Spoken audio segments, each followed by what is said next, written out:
오늘 사도행전 4장입니다. 4장의 내용은 크게 세 가지가 나오는데요. 이제 앞부분에는 베드로와 요한이 사내들인 공회에 이제 잡혀가서 변론을 하는 그런 내용이죠. 그리고 또 이제 24절부터는 풀려났던 그 사도들이 함께 성도들과 기도하는 이제 또 그런 내용이 나옵니다. 그리고 이제 뒷부분에는 성령 충만했던 초대교회의 성도들의 모습을 기록을 하고 있습니다. 우리가 전장인 2장에서 그 성전 미문에 앉아 있었던 나면서부터 걷지 못하는 자를 베드로가 예수의 이름으로 일어나 걸으라 그랬죠. 그때 그가 일어나서 정말 걷고 뛰는 그런 기적의 치유가 일어났습니다. 그 사건으로 인해서 많은 사람들이 이제 베드로를 통해 복음을 듣게 됩니다. 예수님이 누구시고 또 왜 예수님이 이 땅에 오셨고 죽으시고 또 부활하셨는지 이제 그런 얘기를 확 듣게 되잖아요. 그랬더니 어떤 일이 일어났는가? 어제도 잠깐 보았지만 4절을 보시면 4절에 말씀을 들은 사람 중에 믿는 자가 많으니 남자의 수가 약 5천이나 되었더라. 베드로 그 솔로몬 행각에서 베드로가 복음을 전했더니 사람들이 그 이야기를 듣고 막 어마어마하게 많은 사람들이 예수님을 믿고 주님께 돌아오는 폭발적인 부흥의 역사가 일어났습니다. 근데 이것은 뭐 베드로가 능력이 있어서 그런 게 아니었죠. 전적 성령님의 역사였습니다. 그러니까 사도행전을 성령행전이라고 그런다 했잖아요. 그래서 보면은 계속 성령님이 역사하십니다. 1장에서부터 오늘 4장도 마찬가지고요. 계속 성령님의 역사예요. 겉으로 보기에는 성령의 인도함을 받고 성령 충만한 사람들이 하는 일이지만 결국은 성령님이 하시는 일이다. 여러분 동일하게 오늘도 성령님께서 우리 안에 찾아오시고 또 우리의 가정에 찾아오시고 또 우리 교회에 찾아오셔서 여러분 성령님께서 오늘도 역사하시는 그런 은혜들이 있는 줄로 믿습니다. 그런데 이렇게 성령의 역사가 일어나면 또 반면에는 어떤 역사가 있죠? 어둠의 역사들이 분명히 있잖아요. 그래서 좀 이렇게 폭발적으로 교회가 부흥하고 또 했는데 베드로와 사도는 어떻게 됐냐? 옥에 갇히게 됩니다. 3절 볼까요? 3절에 그들을 잡음에 날이 이미 저물었으므로 이튿날까지 가두었으나 그랬어요. 그래서 그들이 잡혀가지고 공회 앞에 서게 됩니다. 오늘 말씀해 보니까 그 사내들인 공회에 정말 이름만 대면은 다 아는 정말 당시에 어마어마한 사람들이 다 모이게 됩니다. 그거 보세요. 5절부터 이튿날 관리들과 장로들과 서기관들과 이 예루살렘에 모였는데 대제사장 안나스와 가야바와 요한과 또 알렉산더와 및 대제사장의 문중이 다 참여하여 그랬어요. 지금 예루살렘에 있는 영적 지도자들이 지금 다 모인 겁니다. 그들이 모인 이유는 뭐라고요? 7절 보세요. 사도들을 가운데 세우고 묻되 너희가 무슨 권세와 누구의 이름으로 이 일을 행하느냐 그랬어요. 지금 뭐 난리가 났습니다. 예루살렘에 여러분 5천 명이 지금 회개하고 주님께 돌아왔다고 하면 어마어마한 일이잖아요. 그렇죠? 그러니까 그 소문이 삽시간에 그냥 완전히 다 퍼진 거예요. 도대체 이게 어떻게 된 일이냐? 저 사람들이 도대체 뭘 전하고 무슨 일을 했기에 사람들이 막 그냥 다 예수 믿는다 하고 막 교회로 가고 왜 이러냐? 그때 8절 보세요. 이에 베드로가 성령이 충만하여 이르되 백성의 관리와 장로들아 그랬어요. 여기 보니까 성령이 충만했다 그랬어요. 그러니까 이게 베드로가 한 일이 아니에요. 성령님이 하신 일.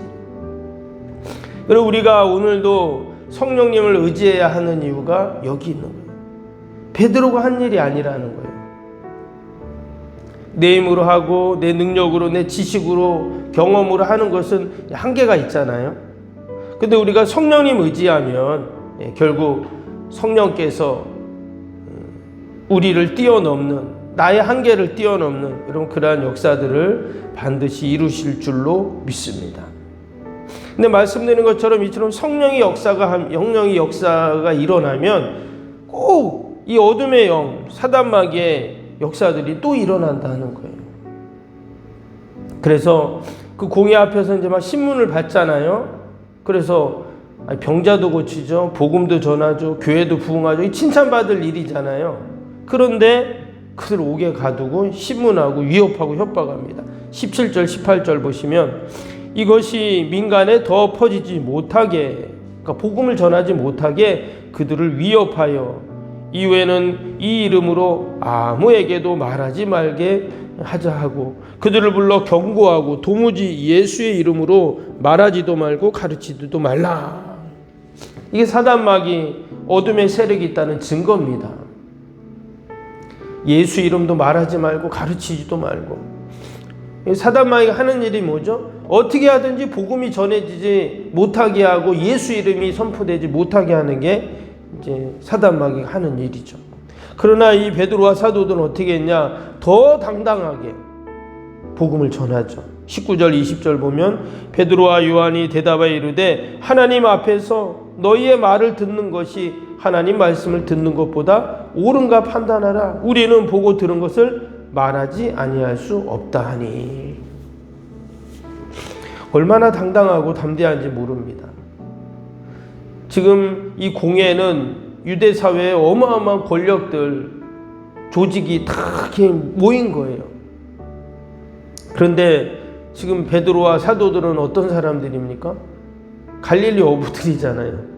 그래서 여기 밑에도 보면 저 사람들이 배움이 없는 사람들인데 어떻게 저렇게 막 말을 잘하고 막 설교할 때 뭐 5천 명이 막 그냥 회개하고 어떻게 저런 일이 있냐 막 그러잖아요.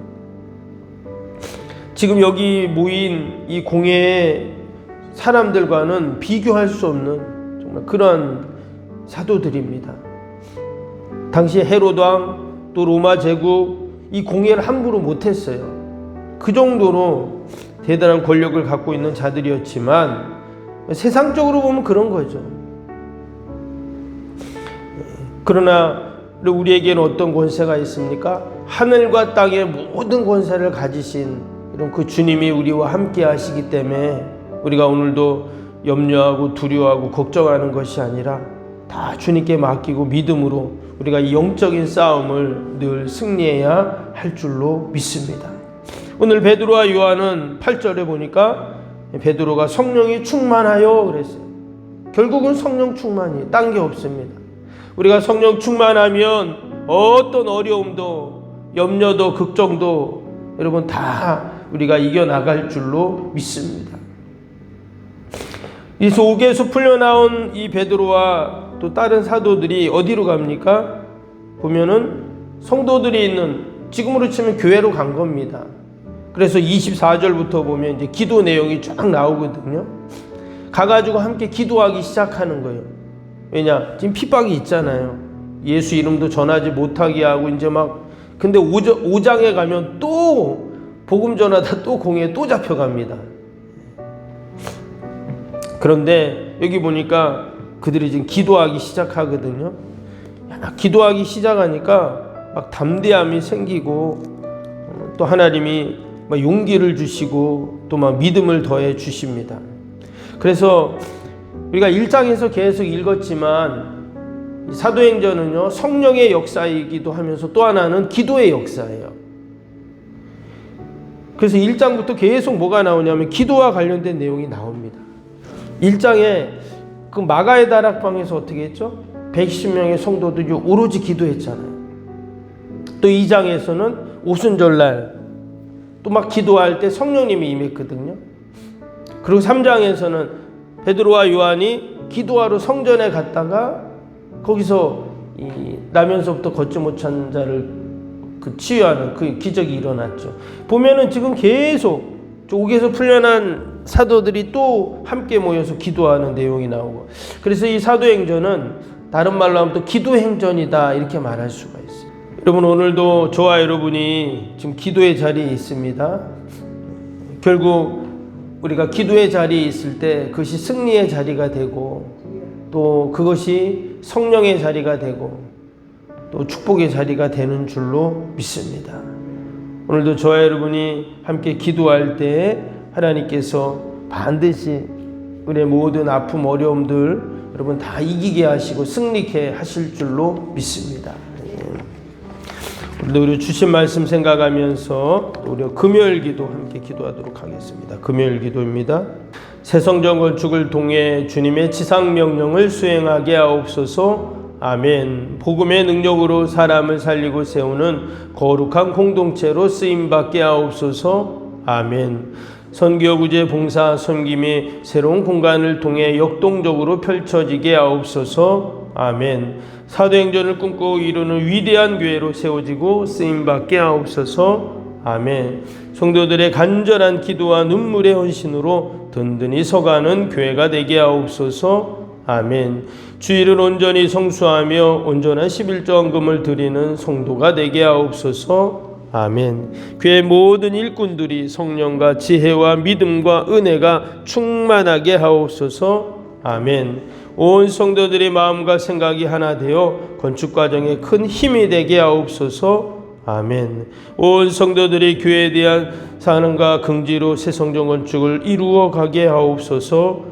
아멘. 분열의 악한 영이 틈타지 않게 하시고 건축하는 과정 가운데 실족하는 사람이 한 명도 없게 하옵소서. 아멘. 새 성전을 통해 하나님의 기적 같은 사역이 펼쳐지게 하옵소서. 아멘. 생명력 있는 복음의 역사가 나타나는 부흥의 진원지가 되게 하옵소서. 아멘. 세계를 품고 열방을 위해 기도하는 공간, 거룩한 소통의 공간이 되게 하옵소서. 아멘. 성도들이 벅찬 마음으로 새 성전에 임할 하나님의 영광을 소망하게 하옵소서. 아멘.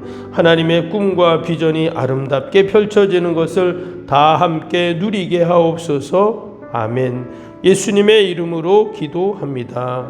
아멘.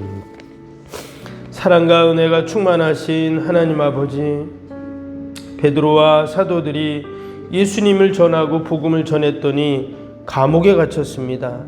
그러나 하나님은 그들을 다시금 나오게 하시고 도리어 성령 충만하여 그들이 함께 기도할 때 우리 놀라운 교회의 부흥과 또 하나님의 구원의 역사들을 경험하게 됩니다.